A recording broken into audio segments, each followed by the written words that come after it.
নমস্কাৰ, জয়শ্ৰী ব্লগলৈ সকলোকে স্বাগতম জনাইছোঁ। আজি বহুদিন ধৰি আপোনালোকক ভিডিঅ' দিবই পৰা নাই আৰু যিহেতু হৰ্ষিতা সৰু হৈ আছে গতিকে তাইৰ লগতে বেছিভাগ সময় লাগি থাকিবলগীয়া হৈছে, গতিকে ভিডিঅ' বনাবই নোৱাৰোঁ।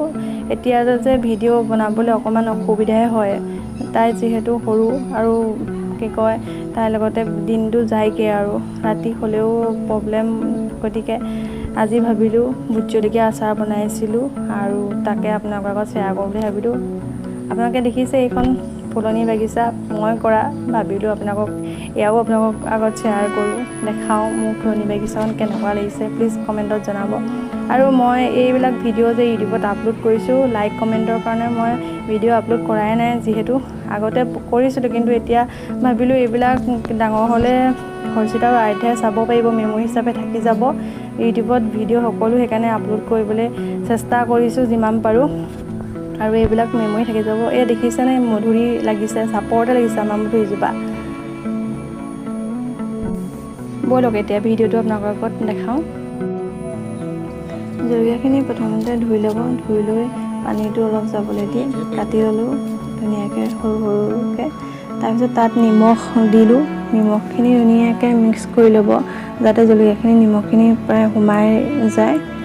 এয়া মই মিক্স কৰি লৈছোঁ আৰু তাৰপিছত আচাৰৰ কাৰণে যিখিনি প্ৰয়োজন, সেই বগা সৰিয়হ আপোনালোকে জানেই যিখিনি প্ৰয়োজন, কালজিৰা, ধনিয়া গুড়ি, মানে যিখিনি লাগে আৰু সকলোখিনি লৈ পেলাই এয়া মিক্সাৰত দি দিছোঁ। মিক্সাৰত ধুনীয়াকৈ পিচি গুড়ি কৰি তাত আমি জলকীয়াত আমি দি ল'ম ধুনীয়াকৈ। আপোনালোকে চাই যাওক কি কৰোঁ। এইখিনি আমি প্ৰথমতে এতিয়া ভাজি ল'ব লাগিব।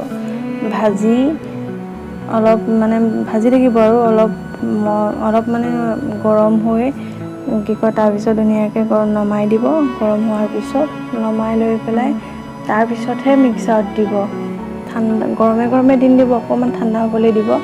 দি পেলাই মিক্সাৰত ধুনীয়াকৈ খুন্দি গুড়ি কৰি এই মছলাখিনি বেলেগ এটা বাচনত আমি থৈ ল'ম। তাৰপিছত এয়া মই মিক্সাৰত দিয়াও দেখাই দিছোঁ, সেইখিনি দি পেলাই গুড়ি কৰি ল'লোঁ। এয়া দেখিছে আপোনালোকে কিমান ধুনীয়াকৈ গুড়ি হ'ল। তাৰপিছত এতিয়া জলকীয়াখিনিত এইখিনি ধুনীয়াকৈ আমি মিক্স কৰি ল'ম। আপোনালোকে চাই যাওক কি কৰিছোঁ। এয়া দেখিছেনে, যিহেতু জলকীয়া চামুচেদি ধুনীয়াকৈ কৰিছোঁ যাতে ধুনীয়াকৈ মছলাখিনি জলকীয়াত সোমাই যায়। এয়া মই চামুচে লৰাই দিছোঁ। তাৰপিছত এয়া ধুনীয়াকৈ মছলা আৰু জলকীয়াখিনি মিক্স কৰি এয়া বটলত ভৰাই দিছোঁ। আৰু এটা কথা আকৌ আপোনালোকক ক'বলৈ পাহৰিলোঁ, জলকীয়াখিনি যেতিয়া আমি কাটি পেলাই নিমখ দি লওঁ, সেইখিনি ৰ'দত গৈ পেলাই ধুনীয়াকৈ শুকুৱাই ল'ব। এদিন চোকা ৰ'দ হ'লে এদিন দিলেই হ'ব। যদি ৰ'দটো অকণমান কমে তেতিয়া 2 দিন দিব।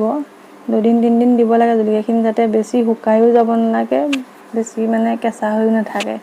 তাৰপৰা মছলাখিনি এয়া জলকীয়াৰ লগত ধুনীয়াকৈ দি এয়া আমাৰ তেল গৰম কৰি দিয়া নহ'লে কেঁচা মিঠাতেলেই ধুনীয়াকৈ দি দিয়া হ'ল। আৰু এনেকৈ থৈ পেলাই আপোনালোকে লগালগ নাখাব, এনেকৈ কেইদিনমান ৰ'দত দিব লাগিব। তাৰপিছত চাবচোন খাই পেলাই কেনেকুৱা হ'ল মোক জনাব। যিহেতু বহুত টেষ্টি হ'ল, আমি নিজে ভাল পালোঁ, আপোনালোককো শ্বেয়াৰ কৰিলোঁ। আশা কৰোঁ সকলোৱে ভাল পাব।